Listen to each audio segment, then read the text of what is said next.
Amen.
Ariko muri ibyo byose ishishikaho kunesha n'ababikunda komereza ntabitekeranya yuko naho ubutse cyangwa urugero cyangwa abaganga cyangwa abaganza cyangwa ibiriho cyangwa ibitoba cyangwa abafite ubushobozi cyangwa ubuyobozi bw'igihagararo cyangwa ubuyobozi bw'amajyepfo cyangwa ikindi cyaremwe cyose atakizoshobora kwitandukanya n'urukundo rw'Imana ruri muri Kristo Yesu umwami wacu.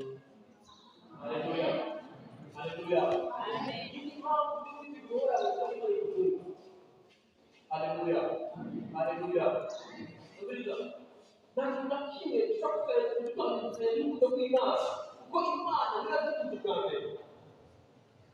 Bityo hari ibyago n'intege ariko ntabwo n'intege tukajya muri Imana n'umunsi wese tujya muri Imana wowe kuko niba ari igice agaciro Imana ifite kuri bose ni wowe nawe. Haleluya. Haleluya. bivuze ngo turagiye kwizigira kuko yowe igukunda atamaze n'imwe ata n'ubu igufite ko dore tu atakiri igikeneye kutakugaruka kubera ko yagukunda.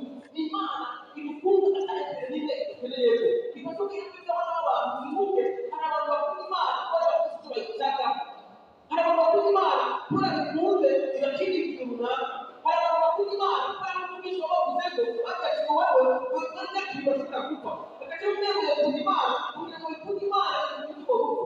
Hari abantu kubera abazi yuko Imana itanga amatungo bibatera kwizera Imana cyangwa bigatera gukunda Imana kugira ngo bikunde Imana yawe amatungo, ariko Imana yoyo iradukunda atacyo bizigiye dore ko izakugaruka kugira ngo tugire.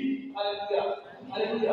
Yakitwa n'ibitwigeze ko kugira ngo dushobore kuyiha uvuze ngo izo dusa Imana no kwizera Imana kuko yoyo iradukunda atacyo twigeze ko tube tu. Haleluya. Nafashe nsomere Yohana wa mbere kandi cumi na kabiri.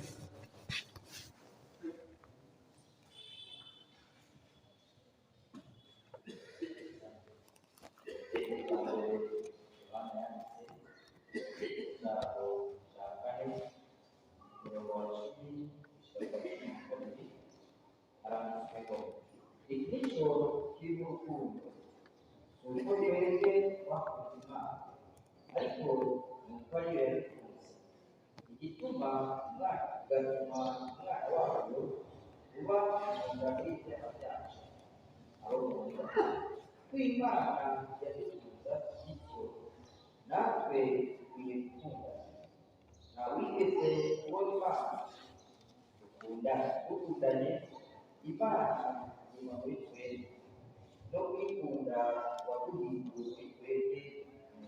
Haleluya, haleluya.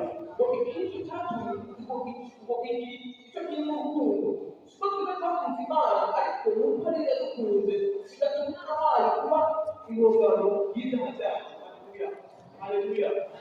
Kwiza urukundo rw'umwana w'umuntu imbere y'Imana ni urukundo rw'abantu yakunzwe kare ni igihugu n'umukobwa umukobwa ashobora gukora umugabo n'igukoresha akakubwira ko agukunda kubera ko agukunda agaca agukunda no kubera wambaye imyaka yo gukunda mbere Imana yamaze kudukunda mbere Imana yari kutwibwira kuga mbere Imana yamaze umugambi wo kugira kudukiza umuntu wari kuvuga ko ibyo n'ibyaha byacu ntabwo twari kuvana n'agace kwa dufite ariko Imana urabona ko akwiye kugira ngo ashobore kuza gukiza abandi akora gushyira urubanza ndavuga kugira ngo dukizwe nawe. Haleluya, haleluya.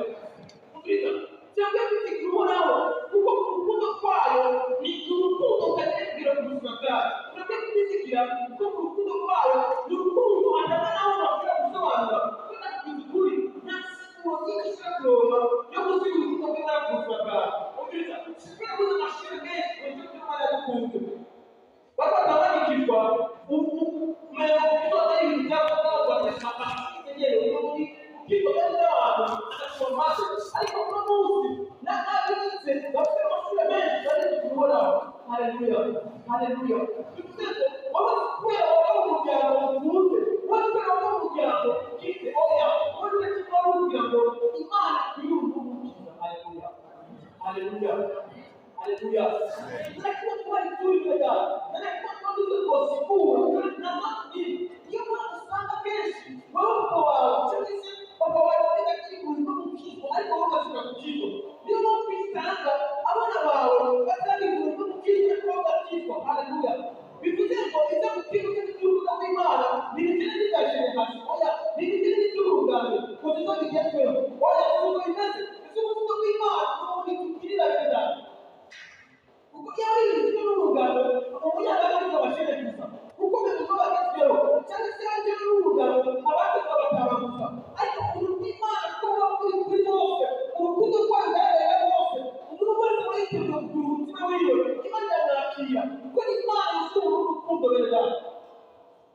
Haleluya, haleluya. Ubiriza harimo umugisha kuba twese uhoraho rwera harimo umugisha kuba tubagaragara dushimangiye kuko dufite Imana twizeye kuko dufite Imana yatanze kwiga ku buzima bwacu kuko dufite Imana itabeshya kuko dufite Imana idahinduka kuko dufite Imana kuko yaremye uko mutari kuri kandi nizo kwamenya idashira. Haleluya, haleluya, haleluya.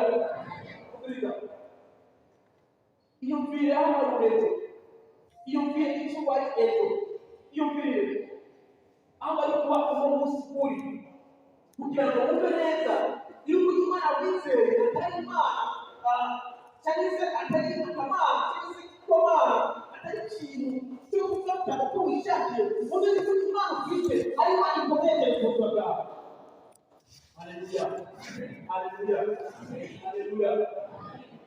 Ndabona andazi benshi bigende bavuze n'ubwisi abenshi muri mwebwe bavuze ko bateye batize abenshi muri mwebwe bavuze ko bateye bavuga bigora abenshi muri mwebwe bavuze ko bateye bafite amakombe mu gihugu bashobora kubica bakica n'igazero yose abenshi muri mwebwe bafite bavuze mudashobora kwishimira ariko umutima kabisa uno munsi umaze yizi ubona ko bagasanzwe uno munsi umaze yizi ubona ko bakomeye cyane ibyo Imana twizigiye n'ibyo ariyo n'ibikora waba n'inzara yawe urabona ko uhaze hamwe n'utambara neza ukabona ko wambaye neza hamwe n'umutiye ukabona ko uzi ubwenge hamwe no kuba ubona amacu maze ukabona ko urabona ko urabona igihe kinini. Haleluya, haleluya.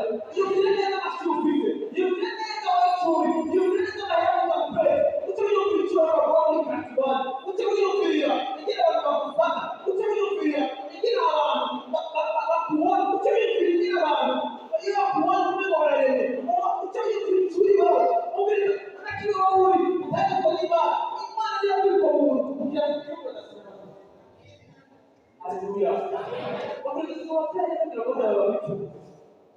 Siwapende kugira ngo abana bawe baciho umutego, ngo abana oya, ndugu Imana kugira neza.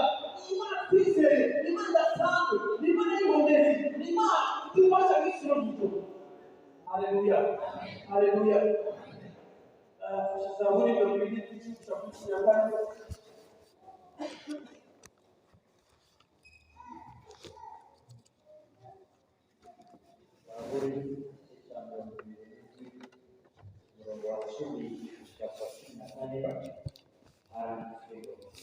Iyo data uhoraho uzoyitorera, ndahira inzira yawe uhoraho, ndongore mu nzira y'umuhanda ugabanyije, ntume abagwanyi banjye bambwire uko bagomba, ibyabona by'ibinyoma bivuniye hasi, n'abakubagira inzigo bararinde kure yo kwizera ko uzobonera kugira neza k'uhoraho mu isi y'abakiriho. Niwitege uhoraho, rema umutima wawe wubure, nuko niwitege uhoraho. Haleluya, haleluya. Kwa nini tunamwona Bwana tukikorera? Ni mtu Kristo yavuze ngo urinde mufeye Imana kusaba mukate kwa kanuni wewe. Ucyenze ndi mufeye Imana kusaba ngo hivi akamwitoka. Kana wabuza kwenda ngo ngize tunamwona Bwana tukikorera. Kwa ndani inzira ya uhoraho, ndondore mu nzira y'umuharuro ugabacyaniye. None abantu banjye ubangirire uko bagomba. Kwibona z'ibinyoma bihuriye hasi kubagira inzigo. Barayiheruye iyo nizera ko nshobora neza kuhoraho mwisi y'amategeko. Haleluya, haleluya. Umuriza twebwe tugira abamoko bari kuraya kugira ngo tubabwire ko dushonje. Umuriza twebwe tugira abajeneri kuri guverinoma kugira ngo tubabwire yuko turimo turatugereza. Ariko Imana twizeye niba turwanira hirya no hino, Imana twizeye niba yabutse abakobwa kugira ngo bazakurwanire, Imana twizeye niba avuga kugira ngo bahagarare mu kibanza cyacu. Iyo Imana twizeye ni Imana iducikira akaducikira.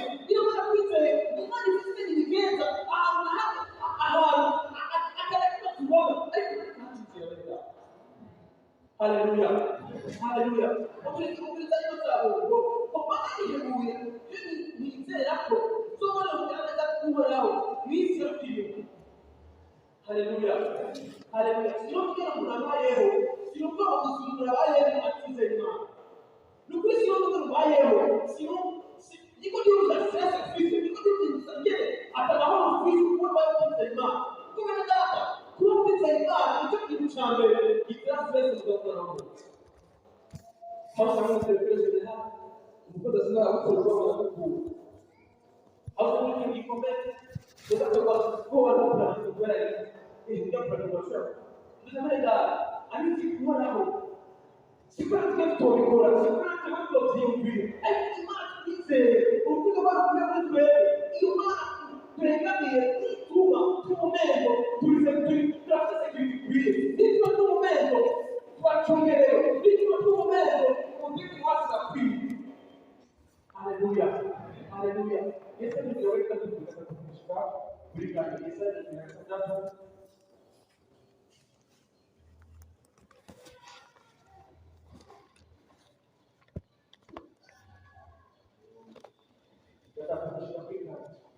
Yesaya 6:16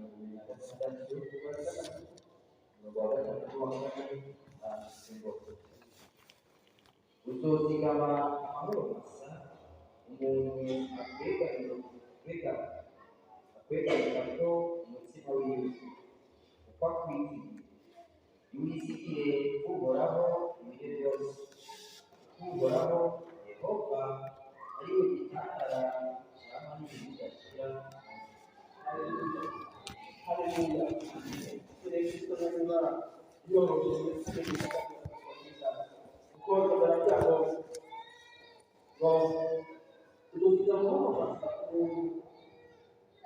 tuzogira amahoro masa umuntu bidagira ko ubuzima bwiwe ko afite. Haleluya. Nayo tuzi haleluya. Ino twasubije kuvuga kwa Kristo kandi kuzovuga nayo tuzi nayo tuzi ushobora kugira ngo ngende kubera abari cyese cyose ni isi kwa kushaka kw'ijoro tugafata kinda tugafata kwa kandi kushaka kw'ijoro ariko abantu bahiriwe n'abafite umutima wabo uhora. Haleluya. Haleluya. Tunakuja kuishi hapo Kristo. Ariko niba unakuja tunagira umuntu wakubaye ko Kristo muri wawe aho Kristo niba unakuja umuntu wakubaye ko Kristo ngana agace kusangao urakwiye gufata umutima wawe ukumva ko Kristo ubona mbere. Haleluya. Haleluya. Nikiki kitu ya mkao kuiana nikiki kitu ya mkao haleluya. Nikiki imitima yako kwa ariko mnandeke tena. Haleluya. Haleluya.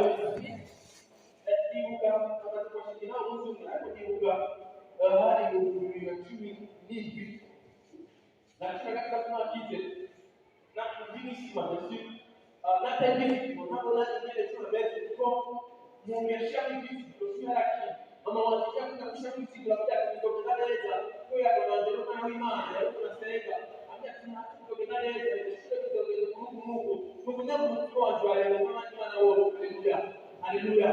Kwa sisi nao atakuja haya sababu na hali kama mchezo wa kufungura kati wao wajao kuacha kwa tumekuwa na sisi kila Mungu baba shoro ndio dada amaze kufa kubali kwa kibingizi ndio kacha hii ndio vipi yote hii ndio kwa vipi kwa hao ndio ni hicho kacha hii ndio ni ukamusi chae kati chae kwa baada akimaka mkabele picha inaanza niko niupiga kwa niupiga ndio ya tu hadi Mungu ndio ndio ya tu alipo uko sana aliweza kitu akaondoka hapa ese leo sana kitu kile mama ese mama anachokuwa kusagana ese mama kwa hiyo ile ndio kwa unafanya kelele sio kwa unaona kwamba lakini sio kwa ni kelele kwa umeo sio kwa ni kulala kwa ni mpira haiko kwa mpira ndio katika wakati kumani au kumani kombe kumani sura kwa sasa huko neema kwa huko ndio Mungu leo sana ndio Mungu ndio kabaya kesho kutakusema lakini mama kinapita hata wawili mama kinapita hata mwingine pia. Haleluya. Bela lakini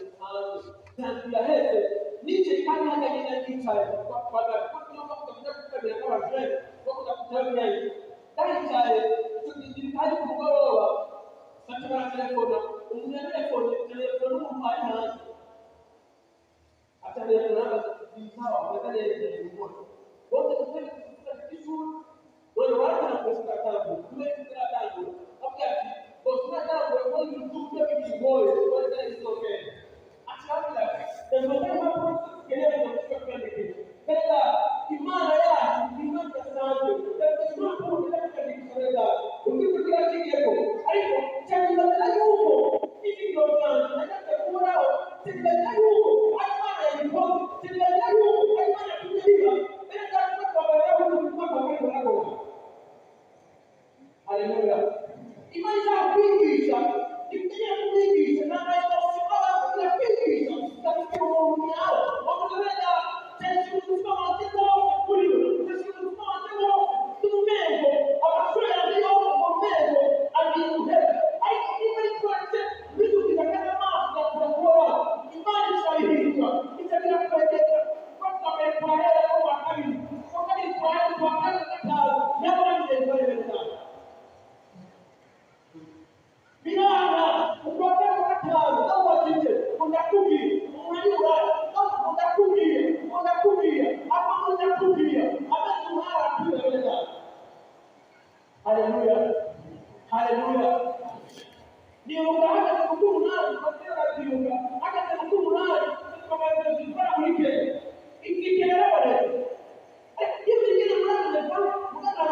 haleluya. Ariko umutima wanjye umaze kugaragara neza ku Mana, none igitanda kiba ku Mana, haleluya. Umutima wanjye umaze kuwuzuza ku Mana, bazira ibitabo by'intare ntibakavuga karongi y'uwa kabiri mukabatangaga cyangwa kuragana yo mushahara wanjye bawuvuga kwicaranye bavuga ati mugabo ari uwa kabiri kuko utomugira umuhate uwaje n'abandi bari ku segonderi bano bari bati mugabo ari uwa kabiri akamwegeze benda Imana ishakora uburyo ikintu kugahura ikintu kugahura yeze gutanga umuntu yari umuntu yakora abantu acabona kose arahava benda imana ikitanga yakishimira umuntu. Haleluya, haleluya, haleluya. Ni cyo cyose kuko kurabona umuntu abaka kumubwira ko kapete ukakora umuntu ratko bato by'abantu ko abose kumashira hamwe ngo gukora ushaka umuntu bakiragira amashano bari kumeze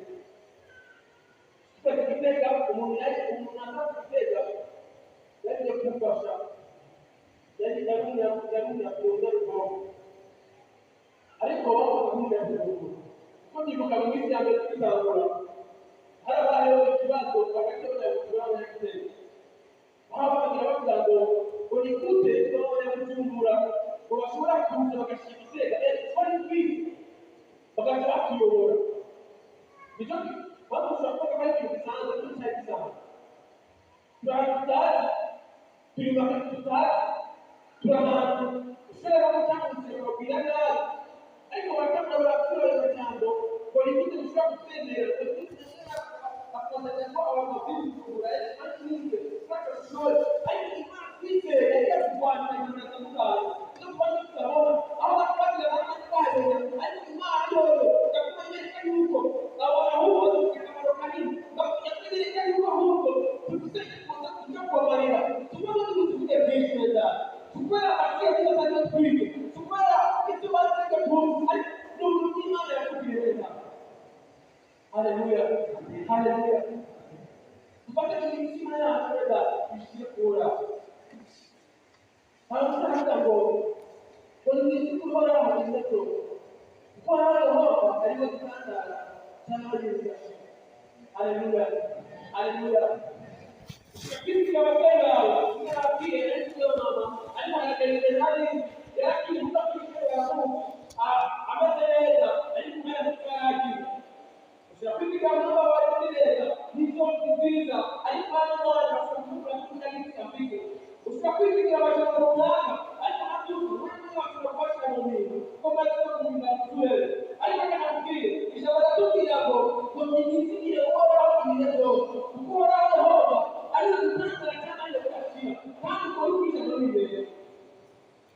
haleluya. Kristo basi kisikia vile wao. Tunataka tamani ya takatifu. Haleluya. Haleluya. Pastor Zaburi 30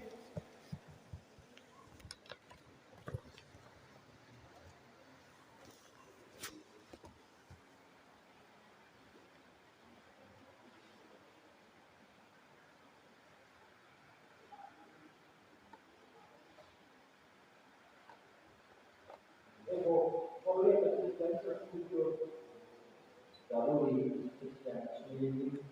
beroboh dari waktu ini itu. Ye bersama Messi, Shimura, ye kamu selesai jika sudah masih tidak ini. Aku beriku bodoh, ini kira haleluya, haleluya. Bukan beriku orang pemerintah, Imam itu masalah lain. Hata mtandao kazi aliyonifanya tukiri kwa maana alifanya jambo kuli ndio tunaloshika mbele. Haleluya, haleluya. Imani yetu ishura kutu tangu swalini. Imani yetu na mafuta yetu nitakuwa kwa shakurina kama sera yao majabu yao. Haiko imani yetu ni imani bila hadithi. Biblia inakuwa nao imani yetu inakuwa nao ukinaweza moja wao ukinaweza hapo ni katika Mungu uhiriwe cyane wowe wifite uhoraho neza. Urahiriwe cyane mu buryo urutare rwawe rurahendagiye, abagabo bose barahendagiye kuko ufite ibyiringiro bihoraho, kuko ufite ibyiringiro byavuye ku Mana. Reka ndakubwira cyane, urashobora kubaho uno munsi ariko reka ndakubwira niba umutima wawe wahoreye ku Mana, niba umutima wawe wize ibihoraho, reka ndakubwira urutare rwawe ruzakubwira n'inyaramana, urutare rwawe ruzigera rusakiza n'umuswahili, urutare rwawe ruzokana rutanye rukomeye cyane kuko ibyiringiro bifite ku Mana tuzobakorera neza. Ili kufanya kumara ndio somo kinaweza kuzambaa. Ili kufanya kumara ndio kuzuia kuzambaa. Kiuzeko ikiruchana kula wala wao, ikiruchana kula kuna wao. Wote kuulaga ushindi sio kubora. Haleluya. Kunyoke tamsalata kwa unakusikia sababu kwa sahihi ushakisikia kwa kusekele kiuzeko ikiruchana kula wala wao. Wote kuulaga kuboroga ushindi sio kubora. Haleluya. Haleluya. Berarti huko disebutkan kondisi kurang pada sesuatu. Ketika kita dibuat bagus dan dihitung. Haleluya. Itu kalau sudah dihitung, maka kita dibuat. Lupa ibaratnya huko ketika ada bisa dipikir, tapi bukan huko yang hilang sampai atau kita disebut sesuatu. Haleluya. Itu manusia dia. Lupa dia cuma nak sebutkan kwa bara. Kita yuko apa sebab itu? Ada yang akan terjadi. Haleluya. Haleluya. Kita semua kita manusia dia. Cuma kita manusia dia. Kita tidak mahu sekali. Lupa dia semua. Kita yuko. Ada mana itu kau wilayah ini yuko. Kita yuko. Ada mana itu kau wilayah Israel. Ada kita mahu sekali. Haleluya. Apa sih ini yang kita sebut? Ada yang mana? Kita sebut kita bisa membaca ini. Orang Israel, ada dua yang kita sebut kita mama. Haleluya. Setiap dia kita pilih sebut mukul. Setiap dia kita kuandera. Setiap dia kita kuandera. Bukan kita pilih. Ini mana jadi kita kuandera. Ada kita pilih. Ini usaha usaha itu mana? Itu yang kita hizi. Kaya hizi. Sudah betul saya tak boleh. Kita tahu ketika hizi. Saudara, mari kita ada kita kecil. Mari kita lihat kita kecil. Ayo kita lihat ini usaha ini boleh. Untuk dilakukan iman. Itu bukan. Haleluya. Haleluya. Saudara, lu boleh asma ada musuh. Ketika kita dalam Swahili, untuk kata kamu lupa, ada yang musuh, nak orang yang beriman, semua orang ada. Orang kita berada, itu nanti semua, nak orang itu orang. Haleluya, haleluya, haleluya. Imannya berbeda dengan sebelum. Imannya sudah cukup. Imannya sudah cukup. Bapak berhubung itu berkorban untuk kita. Alhamdulillah kita bersyukur kepada Allah. Bahkan dunia mah pasti kita berdoa. Bahkan mana pasti kita terima marilah. Tidak. Usah komen untuk komentar. Mari kita komentar. Tuhan sudah beriman. Mulai dari mana kita dapat dokumento, amanah kita dapat orang, jadi kita faham, kita dipahami. Mulai dari kita punya dalam, maka kita dapat kisi kita bisa, kita orang kita belajar, kita belajar. Mari kita faham, kita mana semua yang kita.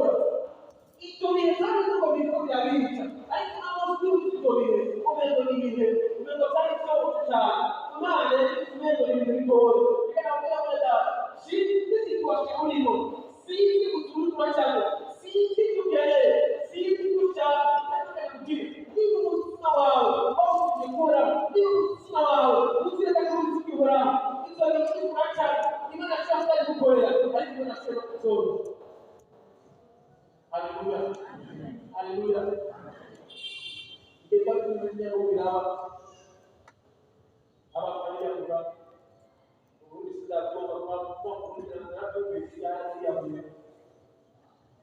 abantu bariyahura bakakora cyangwa hasi ugiye kumva imana n'udoktere afite ugiye kumva ukuntu abantu badakomeye cyane ugiye kumva kugira ngo udatunga ugiye kumva kugira ngo politike akiyahura neza uburiza nabo nasibo cyangwa kibanza ikwaje n'ikiyahura igituma yahura cyuka yahura ubutuma bw'Imana buriye muri twese ubuntu bw'Imana butakuzuka bana kuzuguri ariyo bashaka kucyambo umendo mu biheba ushobora kumva umendo nuke no kubaho ariko ubuntu bw'Imana sabira n'Imana tukwa Kristo tumeze neza haleluya haleluya dusonga kuri muri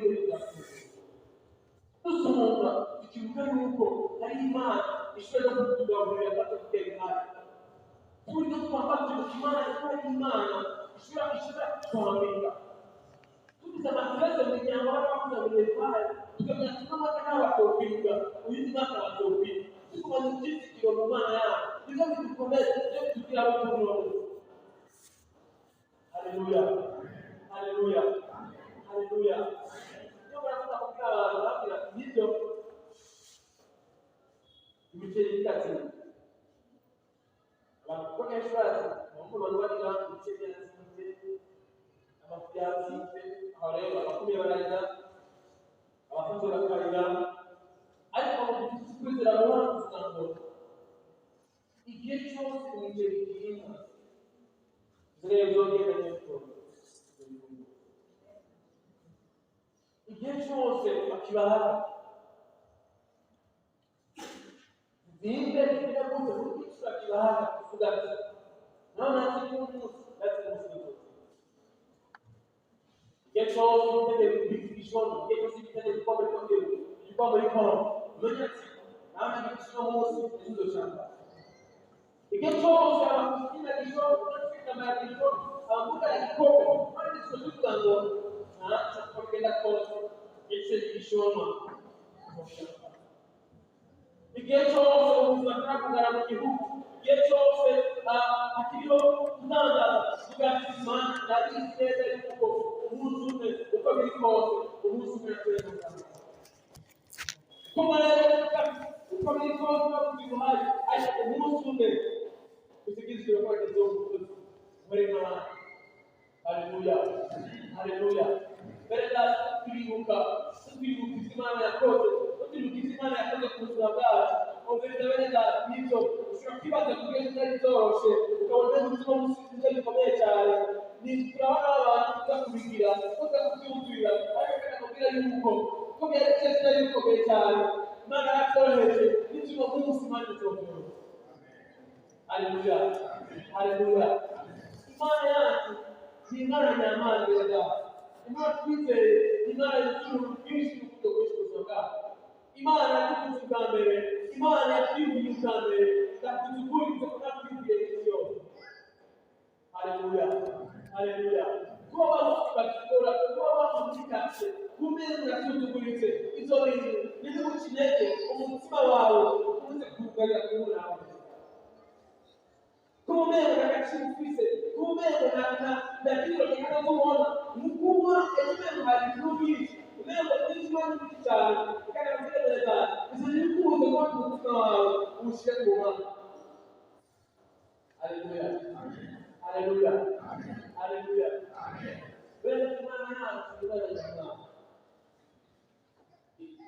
twebwe ibyo turakora ngabo abantu bakora ibintu by'imishahara barazi yuko umushahara ugiye kuduga nawe bivuga ko umushahara ugiye hanze abo mukora bakabarira ariko asubira baremeye ariko wibuke ko muri abo katuba ko umutima nawe ubikorera nawe ko mutayibuka ko Imana muri tariki y'umufise nawe arakuza sinzi Imana igenda sinzi ko sinzi ko Imana ikoresha ugakora Imana na mama muri Imana neza umwe muri sibiro Bone ibintu byose basa.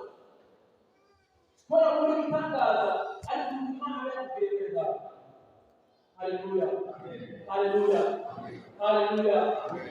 Ukita kuteye ibyo imbere y'abantu cyane. Umutima n'abatanga imbere y'abantu.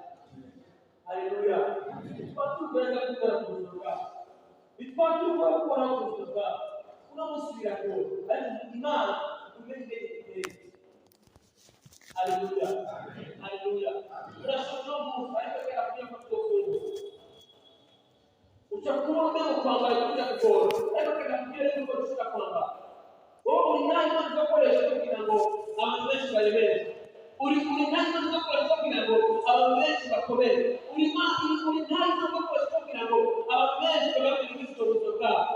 Urabona ko kigeze uri gukora icyo utategura kugira ngo ejo uzumukire ndakora ku buzima bwawe. Uri bari nayo ya mbere kugira ngo uzamwamo nibonye neza, niba nayo ya mbere kugira ngo ikati wao nibonye, niba nayo ya mbere kugira ngo ubuzima bwawe buba bukikuje nibonye, tuza kwa biza guhaga kwishoze, tuza kwa biza kwa neza kugira wambaye agize kwambara, tuza kwa biza kutunga kwibere ariko Imana kutegura kugira ngo ejo y'undi muntu uziyagarikiye uzukora kwa.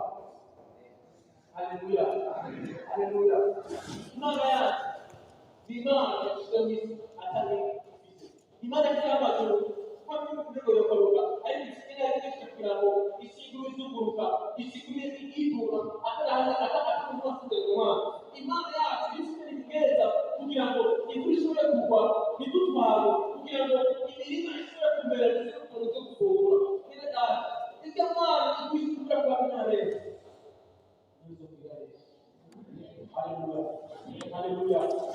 Iyo kuvuga urugero dukunda abadukiko dukunda abatwegere turategereje kwishyura bagenzi babo aho turi ku mashuri turategereje amanota meza y'abana aho turi mu buzima turategereje iterambere ry'abana aho turi hose twumve ko turyoherewe kandi tukibaza kwabo twumve turyoherewe cyane n'abandi bantu ko turyoherewe kubaho neza kw'abandi bantu ko turyoherewe gukora neza abandi bantu kuba neza byose urabikorera ibintu byose urabihamagara kandi ihamagaza urukundo rw'Imana muri wewe, ihamagaza ubweza bw'Imana kuri wewe, ushobora kuvuga icyari n'urugendo aho hamagaza witeka kubona kugenda hasi imodoka kumwigisha n'ukumushakira gukora imodoka kubona kugenda hasi imbere yawe kuvuga n'ukumushakira kandi ukamusakira kuri watu mbele yao ndetse mkagoya mbele yao ndetse mkafika mbele yao kumwe na kubiishai kumwe na keleko kwa sababu na keleko kapte enda ndio ndio. Haleluya, Bwana wetu Yesu tumeona tukuelewe tumeona yuko imani haki tumeona yuko imani Kristo alimani Bwana ndio nasema kuitwa Mungu kwa. Haleluya, haleluya. Sisi tunataka kuona Bwana umutima wacu ugari Imana amashanyarazi mazito tunayobi Mungu isimama kila tunara abakozi ba Mungu isimama kila abakozi ba bose muri umutima wao ugari kubora. Haleluya, haleluya. Imana ishobora kutumika kabisa. Haleluya, haleluya. Leo tunaangalia birashoboka n'ukweli ugasanga abantu bahawe imitima yabo yashoboye kuyiga ariko n'ibirari ko birakunda twese birabaho ugasanga imitima yacu ikiga cyose ko twacana ugasanga n'abandi bisa turidodoba Imana ko twacana ugasanga n'abandi turidodoba Imana ko abandi bagafite amapromotion kandi bagapromotion. Haleluya, ugasanga turidodoba Imana ko bemeye kwambara kwambara neza ko turidodoba Imana kugira Imana bakubona ko twese turabizi oya azaje muri kufunga kwa Imana biba turidodoba Imana na kwa Kristo kujya ushyira ukitisha n'undi muntu kugira ngo turidodoba Imana neza. Birashoboka ko urukira ibihe bikorohereza, birashoboka ko uri mu bihe meza uriko byanga kurekera neza kandi gusaba urakuru kutoka iwapi batabuti bose bashobora kwimana amatombe baheze n'abose bajya baca amatombe abana banyese kugira ngo baca amatombe ruzo baba baguciye ruzo baba bari ari mu bigoye ruzo bari mu ari mu bikomere ariko kabibuza yuko Imana itari kucishaho kugira ngo ejo ina. Haleluya, lakini leo mshikari wewe akozi Imana kumbe basi wasenge tutazikwa chama nayo ushobora kuba ari umukumba sitabiri ushobora kuba ari umukuranga sitabiri ushobora kuba ari sitabiri ariko Imana yo nibi haleluya kandi Imana yo nibi iza kumenyeza ko n'umunsi amazi imbere y'Imana yawe yose ukeneye kwambara Imana yawe yakwiriye nawe umuntu ushobora gukwiriye ko nabwira turakeneye abantu bazobinare rero ku Mana yawe yakwiriye kuze hanze ngo ikuda ko Imana batandukanye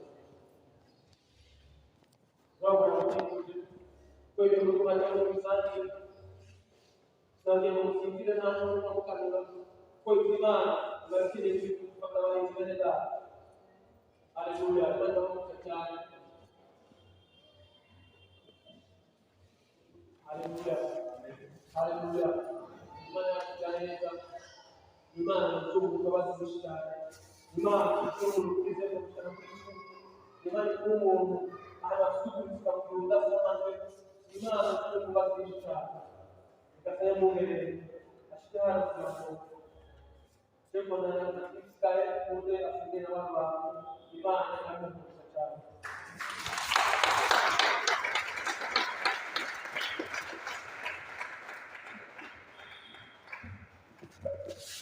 ongea basi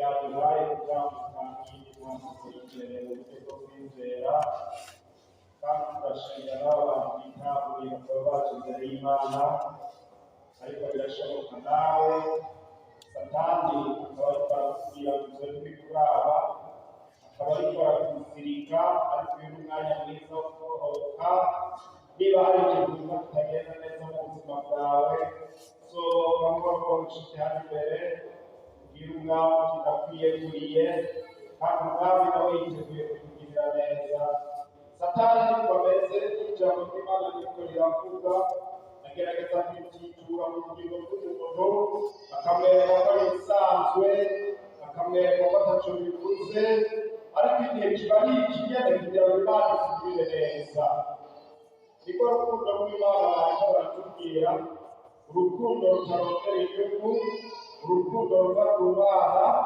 nicyo gituma abakozi bayo kugira ngo badukebure kugira ngo baduhanure hanyuma bitahuye baze bihuze Imana rero Satani ntakubeshe ibyo ntibikuraba ariko birakuraba kuri uyu mugoroba nicyo cyatumye ijambo riza kuri wewe kugira ngo rikwibutse urwo rukundo rw'Imana bikwibutse ko atakintu cyo gutandukanya n'urukundo rw'Imana ibyotandukanya abantu n'Imana birahari ariko nta na kimwe gikwiye gutandukanya n'urukundo rw'Imana umuvugabutumwa yadusobanuriye aratubwira ko ubuzima yaciyemo aratubwira ko ijambo ry'Imana ryatubwiye ngo banariyeguye iyo ntaza kumenya ko nzogirirwa neza ndi muri iyi si y'abakiriho nawe ushobora kubura hano ucitse intege utaye izizigiro ariko uyu mugoroba ni umugoroba wo kugirirwa neza n'Imana Imana iradukunda kandi iratwitwararika